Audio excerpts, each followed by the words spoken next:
இன்னைக்கு நம்ம அதிகமா யூஸ் பண்ணக்கூடிய மெயினா ஒர்க்கிங் பீப்புள் அதிகமா யூஸ் பண்ணக்கூடிய ரெண்டு வேர்ட்ஸ்குள்ள டிஃபரன்ஸ் சொல்லலான்னு இருக்கிறேன். ஒன்னு வந்து சைன், இன்னொன்னு சிக்னேச்சர். இந்த சைனை வந்து நம்ம நவுனா யூஸ் பண்றோம் அப்படின்னு சொன்னா ரெண்டு இடத்துல நம்ம யூஸ் பண்ணலாம். ஒன்னு என்ன அப்படின்னு சொன்னா சிம்பிள், அதாவது visual simple. The sign on his bike or the signs on his bike show that he is interested in astronomy or sports. இந்த மாதிரி ஃப்ரேம் பண்ணலாம் சென்டென்ஸ். அப்படி இல்லை இன்னொரு மீனிங் என்ன அப்படின்னு சொன்னா signal, show me a sign that you are with me. So இந்த மாதிரி பிளேசஸ்ல நவுனா யூஸ் பண்ணலாம்.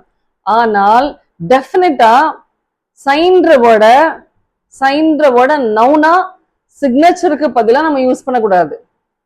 I'm waiting to get his sign அப்படின்னு நம்ம சொல்லக்கூடாது. I'm waiting to get his signature. Sign இந்த இடத்துல நவுனா வராது. சிக்னேச்சர் அப்படின்ற வேர்டை வந்து நம்ம சைன்னு ஷார்ட்டா நவுனா யூஸ் பண்ணக்கூடாது. But it can be used as a verb. Please sign here. He signed in the document yesterday itself.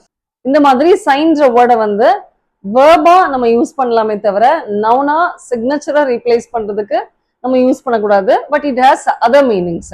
அதை நம்ம நவுனா யூஸ் பண்றப்ப வேற மீனிங் தான் இருக்குது தவிர சிக்னேச்சர் மீனிங் அதுக்கு வராது. புரிஞ்சுதா?